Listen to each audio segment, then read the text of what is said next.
I'm already today. Maria? Right here. Oh, okay, right next to you. Good morning, everyone. Thank you for being here, and I especially want to welcome our friends who are so helpful in terms of this issue, in terms of the outside mobilization for a free internet. I'm so pleased to welcome some of our friends over from the Senate, many who started in the Congress of the United States in the House of Representatives. Leader Schumer, Senator Markey, Senator Cantwell, and Senator Wyden. Welcome, and thank you for your leadership. I want to, we'll be hearing from some of our members, Representative Doyle, leader on this issue and chairman of the subcommittee on energy and commerce that deals with net neutrality, the chairman of the committee, Frank Pallone. Thank you, Mr. Pallone, for being here. Rep. Clark, vice chair of the committee, who's here to speak on this subject. And I particularly want to acknowledge Congresswoman Anna Eshoo, who has been the godmother of this issue for so many years, when she was chair, a ranking member of the committee that Mr. Doyle now chairs. Thank you, Congresswoman Eshoo, for your extraordinary leadership on this. Again, it's an honor to be with members of Congress from both sides of the Capitol to save the Internet. We salute Representative Mike Doyle, Mr. Chairman, for his relentless leadership to protect net neutrality. We are thrilled to be with so many advocates across the country. Millions of Americans are organized, mobilized, and they made the difference in the fights that we've had. Mr. Markey's CRA in the Senate last year, but even before that, under Congresswoman Eshoo's leadership, the issue to speak out in terms of what the Federal Communications Commission was doing. Young people in particular get it. This is about your jobs and your future. So the free and open internet is a pillar of so many things, our democracy, our economic possibilities, entrepreneurship, and the rest, creating opportunities and empowering communities. A full 86% of Americans oppose the Trump assault on net neutrality, including 82% of Republicans. That's hopeful. With the Save the Internet Act, Democrats are honoring the will of the people and restoring the protections that do this. Stop unjust discriminatory practices by ISPs that try to throttle the public's browsing speed, block your internet access, and increase your costs. This is about freedom. It's about cost. Giving entrepreneurs and small businesses a level playing field and ensuring American innovation can continue to be the envy of the world. This legislation also brings the power of the internet to every corner of the country, from rural America to our cities. We must close the urban-rural digital divide, guaranteeing better, cheaper internet so that we can create jobs and unlock the economic potential for all. Rural areas, inner cities, for all. Supporting this bill means supporting our democracy, ensuring that the voices of the public are heard, their will is respected, and the internet remains free and open to all. We call on our Republican colleagues, and many Republicans in the country support this legislation and have in the United States Senate already, to join in supporting us by restoring net neutrality. With that, I'm very pleased. Once again, on many occasions, I've had the honor of welcoming back to the House of Representatives our former colleague, a source of pride to all of us who served with him, the Democratic leader of the Senate, Mr. Schumer. Thank you, Leader Pelosi, and I'd like to thank all of my Senate colleagues, our House colleagues. None of the House colleagues have served in the Senate. We did our service with you. We did have one, Claude Pepper. Claude Pepper. Yes, we had Claude Pepper. Yes. Nobody's Anyone know who he is? I spoke to the young Democrats in Manhattan and mentioned Bella Abzug, and they said, who? Shows you. Anyway. This will be our fate. So anyway, I want to thank all of my colleagues for being here, the advocates, business leaders, and everyday working Americans, making their voices heard. Saving the internet has been a grassroots effort if there ever was one, because average folks understand that they do not want their costs of using the internet to go up. They do not want their freedom to be constricted. If they should decide to start up a business, they want to be on an equal playing field with the big boys. There are so many reasons that we need net neutrality. You know, when we don't let electric companies, also a monopoly, say you can charge this house one rate and the same house next door another rate. We don't let our highways, even when they're privatized, say you can charge this car one rate, you can charge that car another. We need the same rules on the internet. It's got to be open and free and fair. It's got to give the average person a break. And last spring, our colleagues in the United States Senate were given that choice to side with the average person rather than the big special interests, to side with protecting middle-class families and consumers and entrepreneurs rather than the big boys. Unfortunately, all but 3 Senate Republicans voted on behalf of the special interests. But Democrats voted on behalf of the American people, who have been calling and writing and texting and tweeting and posting, urging the Senate to pass legislation to undo the FCC's horrible decision. Believe it or not, it passed the Senate. It did, because of the hard work of my colleagues who were standing here. But unfortunately, then a Republican-led House of Representatives just shelved it. So now we have a Democratic House, and Republicans will have a second chance. There are second chances to right the Trump administration's wrong. You can bet that Democrats will continue to side with hardworking Americans who pay their cell phone bills, pay their internet bills each month. Republicans should join us instead of siding with the executives at the big broadband providers who send out the bills. And this is a real bipartisan effort to right the administration's wrong and protect the free and open internet. We say to the millions of Americans who care about this, continue to let your representatives and your senators know how you feel, because with your power behind us, we can succeed. Thank you.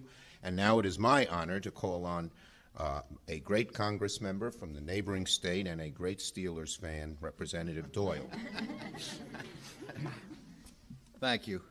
This is a great morning, and I'm very happy to be here with our Speaker and Leader Schumer, Chairman Pallone, Ranking Member Cantwell, and all the other members you see behind us and supporting us. I also want to thank my partner, Ed Markey, in this endeavor, and my dear friend and colleague, Anna Eshoo, who for many years has championed this issue. Thanks, Anna. We've been working on this issue for a long time. We all believe very strongly in the promise and necessity of a free and open internet, and we've worked hard for more than a decade to see that vision come to fruition. We're here today to announce the Save the Internet Act, legislation which restores popular, bipartisan, common sense net neutrality protections and puts a cop back on the beat to protect consumers, small businesses, and competitors from unjust and unreasonable practices by internet service providers. The Save the Internet Act would enact true net neutrality protections by codifying the FCC's 2015 Open Internet Order as a new freestanding section of law that would ensure the internet remains an open platform for innovation and competition. Net neutrality is one of the most important digital rights issues we face today, and the internet is among the most influential and important inventions ever created. Today, it touches almost all aspects of our economy, culture, and politics. And Americans around the country overwhelmingly support strong net neutrality rules on a bipartisan basis. People understand that their ISPs have far too much control over their connection to the internet and the services that they care about.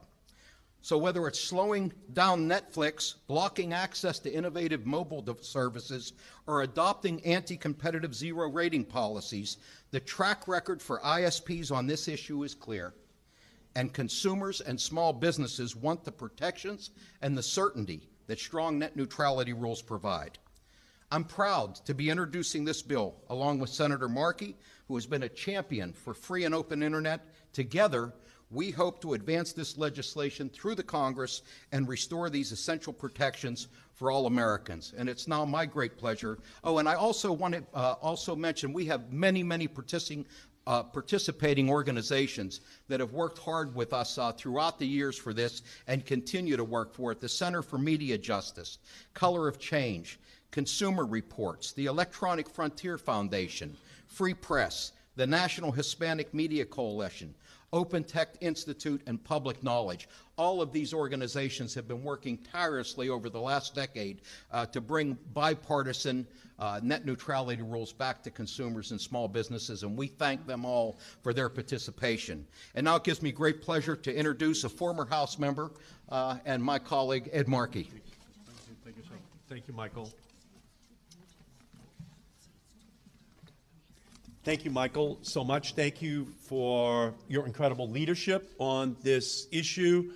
Thank you to our great leaders, Speaker Pelosi, Leader Schumer, and to Frank Pallone, and to Maria Cantwell, to Yvette Clark, to Ron Wyden, and to all the groups who are out here, and back to the beginning of Recorded Internet Time, to Anna Eshoo for all of her work on this issue there from the beginning of time.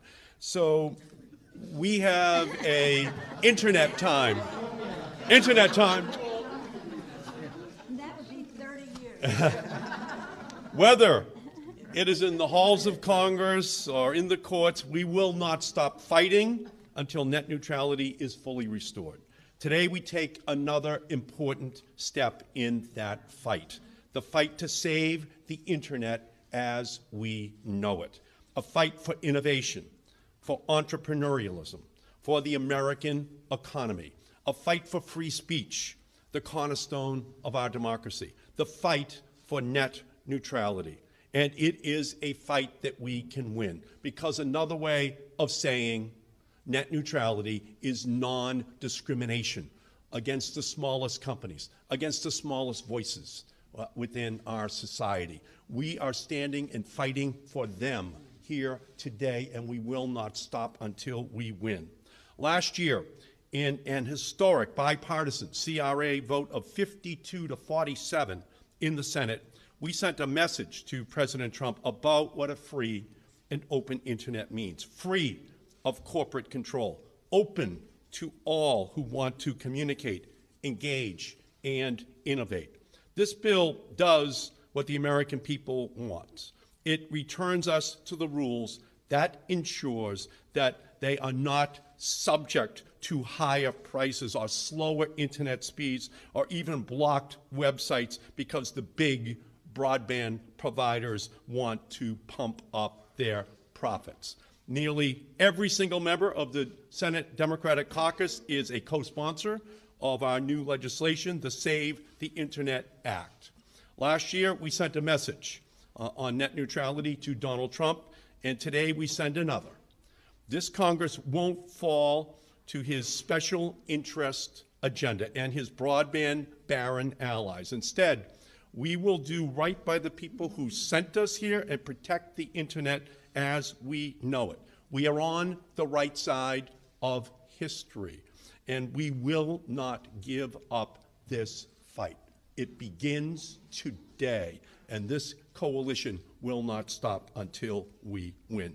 So let me now turn and introduce the chairman of the House Energy and Commerce Committee, my great friend Frank Pallone. Thank you, Senator. I just want to, I can't emphasize enough how important this is, and that's why I'm so pleased that all of our colleagues and our House and Senate leadership are here joining us today. We use the term Save the Internet Act, but you know, again, the internet, we're not talking about a machine, we're not talking about a piece of equipment, we're talking about what the country stands for. And so when we talk about saving the internet, we're talking about saving the marketplace, we're talking about saving our democracy. It's that important an issue, net neutrality. And just as a few examples, you know, I know that when we were going around, when the FCC decided to repeal net neutrality, and hearing all these voices at home, you know, I would hear from small business who said that the only reason I was successful with my small business was because of the free and open internet. Or I remember going on a relatively conservative talk show, and they were concerned about the ideology, about how, you know, conservative voices might be shut out if we don't have net neutrality. Or people, I remember going to the public library in my hometown where people were going there to, you know, look for a job, and that was their way of, you know, it's the way young people, many people now, actually find a job, and concerned that if we eliminated net neutrality, they would have a harder time finding a job. So this is so important in terms of our democracy, innovation, all the things that my colleagues have talked about. But the second thing I wanted to mention briefly, because Nancy Pelosi mentioned the will of the people. I believe very strongly that the way the FCC proceeded in repealing net neutrality was just totally contrary to the will of the people. You know, the FCC is supposed to be an independent agency, and they were under previous administrations, but they are not now.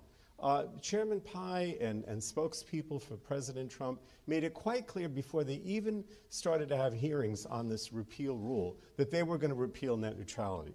24 million people wrote to the FCC or contacted the FCC and said, do not repeal net neutrality, and they completely ignored them. They had made up their mind from the beginning, and that's not the way they're supposed to proceed. So I am so pleased today that we're moving ahead, and we're going to guarantee in the Energy and Commerce Committee that we move quickly on this legislation to save the internet because of its importance. And now I want to yield to my colleague from the Senate, again, a member of the House that we're so pleased to work with, Maria Cantwell. Well, it's a pleasure to be here with my colleagues, Speaker Pelosi, Leader Schumer, Representative Doyle, Senators Markey, Representative Plone. Look forward to working with you on a whole myriad of issues in the Commerce Committee. Obviously, Representative Clark, Senator Wyden, and so many of our colleagues behind us. Nancy Pelosi becoming Speaker and taking over the House of Representatives has breathed new life into the battle for an open internet. We applaud that our colleagues have been able to now bring focus, and I'm going to introduce Representative Clark in a minute, who is busy whipping members to support this legislation. But I think we're going to find out, as we already did in the Senate, that we're pretty unified on our side of the aisle, that we believe that protecting consumers from price gouging on the internet, a vital tool for communication today, is essential. And while we were able to gain bipartisan support in the United States Senate, we hope that this large-scale debate in the House of Representatives will also gain some bipartisan support and the attention of the American public so we can continue. 5 states now have laws on net neutrality, and some of them have been passing legislation in bipartisan fashion. I think there's another 30 states that are considering this legislation, ideas of protecting the internet. So it's accurate to say the debate about an open internet is not going away. In fact, it just got a few more logs thrown on the fire. Why is this so critical? Many of my colleagues already mentioned why it's so critical for people just not to be gouged by their cable companies. And obviously, I think everybody in this room can have a little bit of empathy for that. But it is also important for an internet economy as next generation businesses come along, whether that is in the area of online medicine, or God forbid an emergency room that just can't get an x-ray in time because they didn't pay for a fast lane, or whether that's a college student studying in their dorm room who also get throttled back at a key time that they need to study for the final exam. Getting access to information is life-saving and critical for businesses. And so we stand today for the innovation economy that represents more than $1 billion already, and how important it is for them not to be throttled back by somebody who gets to make arbitrary decisions about access to broadband. So I hope our colleagues in the House will be loud and proud of this legislation. We look forward to seeing how we can help in getting it passed in the United States Senate. And now I turn it over to my colleague, Representative Clark. Thank you very much, Senator, and let me thank the leadership you see assembled here, as well as my colleagues and the advocates for being here as we announce to you that we are here to save the internet. Save the internet for today, tomorrow, and for future generations. The Republican FCC has dismantled net neutrality, saddling consumers with higher costs and less choice, throttling competition and punishing entrepreneurs, small businesses, communities of color, and other Americans who are vulnerable and disenfranchised. This is the 21st century issue of equity. And what we are saying here today is that we will not allow our internet to be taken over by those who would profit at the expense of our values for democracy, First Amendment rights, entrepreneurship, and innovation.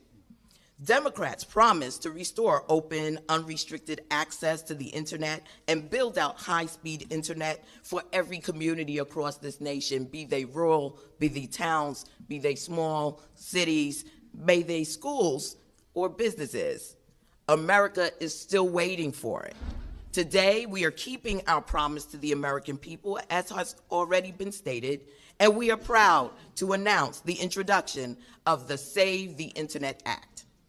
Here's what we know. As prices go up and flexibility of use drops, the impact will be felt by most of those with less money to spend on preserving internet access. People like my constituents in Brownsville, Brooklyn.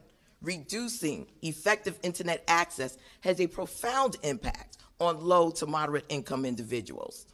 Government services at all levels are increasingly moving online. If you struggle with multiple jobs or the travel time through public transit necessary to get to government offices, reducing access to the internet means reducing access to vital services. Additionally, internet access has become critically important to finding jobs, as has already been stated by Senator Cantwell. According to the Pew Research Center, and for many, smartphones are dominating how folks actually hunt for jobs. Finding work without adequate online access is frankly difficult.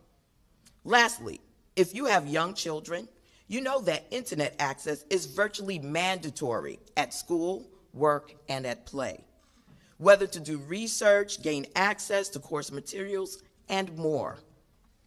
The bill we are introducing today would make life easier for my constituents in Brownsville, Brooklyn. The Save the Internet Act creates popular, bipartisan, and targeted net neutrality protections and places a cop on the beat to protect consumers, small businesses, and competition from abusive practices of internet service providers. This act mirrors the similar bipartisan Congressional Review Act legislation that passed the Senate last Congress and has had 182 bipartisan signers on the discharge petition in the House. So I will be whipping. The majority of Americans oppose the FCC's rollback of the same protections that would be enacted by the Save the Internet Act. The Save the Internet Act would revive necessary common sense provisions for defending the internet while stopping the FCC from applying more than 700 regulations under the Communications Act that are unnecessary to protecting an open internet, such as rate setting. And we would enact true net neutrality protections without loopholes that are designed for today and tomorrow. I've heard from hundreds of my constituents across the breadth and depth of my district, and their message is clear. Our message is clear. It is time for net neutrality. It is time for the Save the Internet Act. Having said that, I now yield to the gentleman, Senator Wyden. Thank you. And after a basketball game, my mother would always say, "Dear, make sure you're running with the right crowd." I'm looking around here. I am running with the best crowd. And I want to thank them all for making this event possible. I'm just going to make a quick comment before I have the honor of throwing it to our outstanding speaker, Speaker Pelosi, for our wrap-up. Yesterday, Sir Tim Berners-Lee, the inventor of the World Wide Web, came in for a little chat, just a visit. And the very first point he brought up was the urgency of protecting net neutrality. That's because without net neutrality, special interests can upend the free and open internet and decide that even after you pay your internet access fee, you can't go where you want, when you want, and how you want online. Now, we've all been talking about how this battle started shortly after the earth cooled, and just one little bit of personal history. Eddie Markey introduced the first net neutrality bill in the House. I wrote the first one in the Senate when I had a full head of hair and rugged good looks. And the reason all of us have been in this together, Anna Eshoo represented my late mom in Palo Alto, the reason all of us have been in this is because of our belief that the big cable companies should not be able to pick and choose which videos you get to watch or which articles you can read by favoring one outlet over another. And to make sure that doesn't happen, Congress has to pass the Save the Internet Act, and I am happy to throw this now for closing to our outstanding speaker, my friend, former neighbor in the House, Speaker Nancy Pelosi. Thank you, Senator Wyden. I just wonder if your mother's influence in Anna's district encouraged her to run with the right crowd. Yeah. I thank all of our participants here today. I want to acknowledge that Elliot Engel, we know him as the chair of the Foreign Affairs Committee, but he is also a member of the Energy and Commerce Committee. Debbie Dingell was just with us until a moment ago. I think she had to go to the floor. Doris Matsui is here of California, a member of the committee. Jerry McNerney of California, a member of the committee. I say that with pride, Mr. Chairman, because California has passed a net neutrality bill, as well as a privacy bill on the internet as well. So I thank them for their leadership, all of them, for being here, and join Chairman Doyle in acknowledging the participating organizations. The outside mobilization will be essential to the success that we have. Our inside maneuvering important. And what will that be? Mr. Chairman Doyle will be having hearings on this legislation imminently.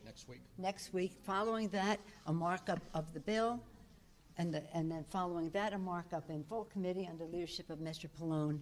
Following that, the bill will come to the floor. So in a matter of weeks, we will act upon this. And I thank Senator Cantwell for kind remarks, but it's about the Democratic majority that has made the difference. However, we want this to be as bipartisan as possible because we know it is so in the public view.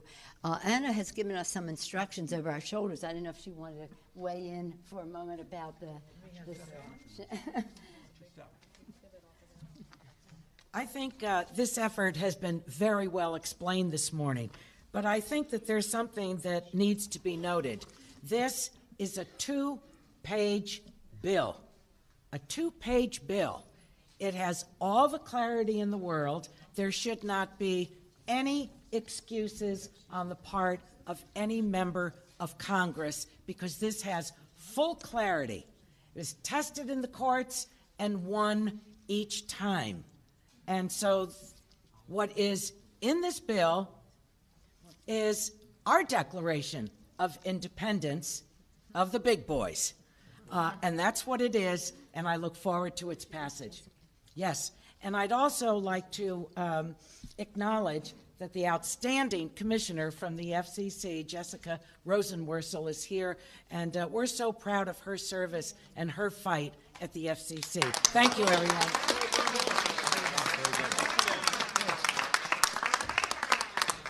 Thank you. you very much to all of our participants here. At one stage or another, they will be weighing in, and we would just like to remind the chairman of the FCC to hear the voices of the 24 million people who wrote in a louder way than he hears the voice of his former employer. With that, we thank all of you for coming. Upward and onward, thank you to all the participants for saving the internet. I too had a visit for Sir Tim yesterday, 30 years since he invented the World Wide Web. I said, how are we doing? So, well, in the first couple of decades, it was really free and open. Now we have to make sure it continues to be, not only from the ISFs, ISPs, but also from what the impact is of algorithms and the rest to decide what goes forward. We want it free, we want it open, we want it democratic, and we want it low cost for everyone. Thank you all very much.